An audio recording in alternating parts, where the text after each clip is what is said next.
दो दोस्तों और भालू की कहानी। एक समय की बात है।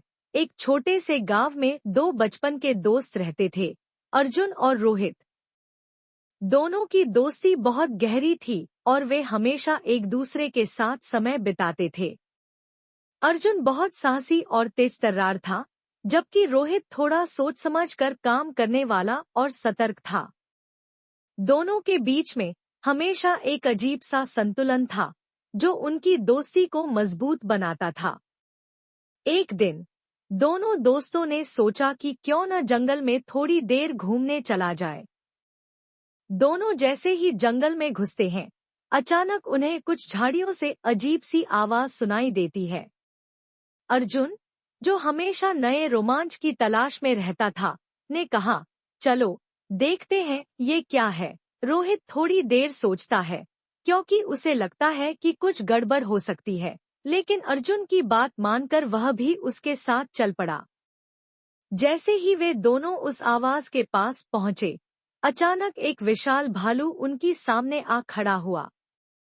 भालू का शरीर बहुत मोटा और मजबूत था, उसकी आंखों में गुस्सा था और उसके दांत और पंजे बहुत तेज थे।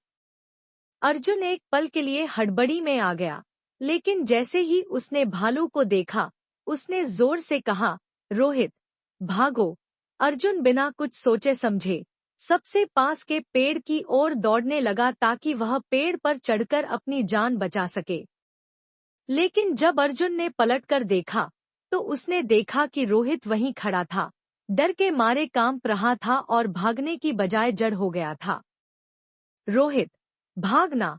अर्जुन ने फिर से चिल्लाया, लेकिन रोहित कुछ नहीं कर पा रहा था। भालू उनके करीब आ रहा था। अर्जुन का दिल जोर से धड़क रहा था, लेकिन फिर उसने देखा कि रोहित ने कुछ अलग करने का सोचा था। रोहित धीरे धीरे जमीन पर लेट गया और अपनी आंखें बंद कर दी, जैसे वह मर चुका हो।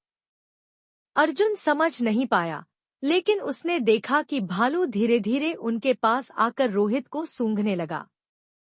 भालू थोड़ा घूमा, कुछ देर रुका और फिर बिना कुछ किए जंगल की ओर चल पड़ा। भालू ने उन्हें छोड़ दिया था। अर्जुन पेड़ से उतरकर जल्दी से रोहित के पास गया और उसे उठाया। उसका दिल अभी भी तेजी से धड़क रहा था, लेकिन वह यह देखकर राहत महसूस कर रहा था कि वे दोनों सुरक्षित थे। रोहित, तुम क्या कर रहे थे? तुमने तो मुझे डर के मारे पागल कर दिया था, अर्जुन ने हैरानी के साथ कहा। रोहित, अब भी कांपते हुए, ने कहा, मुझे याद आया कि मैंने सुना था कि अगर भालू को लगता है कि इंसान मर चुका है तो वो उसे छोड़ देता है। इसीलिए मैंने लेटकर ऐसा किया। अर्जुन ने ध्यान से उसकी बात सुनी और फिर कहा, तुमने सच में बहुत साहस दिखाया, रोहित। और मैंने तो सिर्फ भागकर अपनी जान बचाई। मुझे अब एहसास हो रहा है कि मैंने बिना सोचे समझे सिर्फ दौड़ने का रास्ता चुना। रोहित हल्के से मुस्कुराया, अर्जुन, तुमने भी हमें उस पेड़ तक पहुंचाने में मदद की। तुम भी साहसी हो, और मैंने सोचा कि इस स्थिति में मुझे ऐसा करना चाहिए। दोनों का तरीका अलग था, लेकिन दोनों ने काम किया। दोनों दोस्त घर वापस लौट आए, और रास्ते में अर्जुन को एहसास हुआ कि जो कुछ भी हुआ, उसने उसे एक बहुत बड़ा सबक दिया। अर्जुन ने समझा कि कभी-कभी सिर्फ बहादुरी और साहस ही नहीं, बल्कि सोच समझकर सही कदम उठाना भी जरूरी होता है। अर्जुन को एहसास हुआ कि बिना सोचे समझे भागना जरूरी नहीं था, और कभी-कभी ठहरकर सोचना भी जरूरी होता है।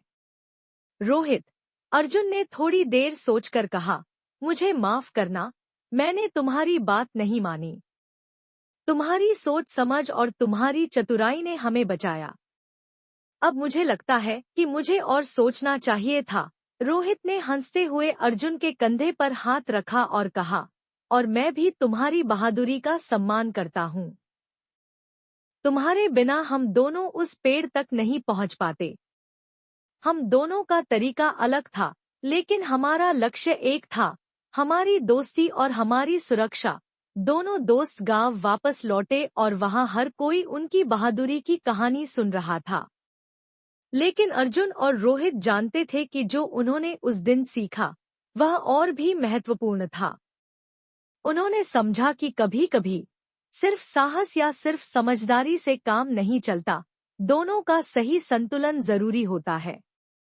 कहानी से शिक्षा जिंदगी में हमें कई बार कठिन परिस्थितियों का सामना करना पड़ता है और हमें सही निर्णय लेने के लिए दोनों साहस और समझदारी की जरूरत होती है। कभी कभी हमें अपनी बहादुरी का इस्तेमाल करना पड़ता है, लेकिन कुछ मौके ऐसे होते हैं जब हमें ठहरकर सोचने की भी जरूरत होती है। दोनों गुणों का सही संतुलन हमें मुश्किल हालात में सही रास्ता दिखाता है।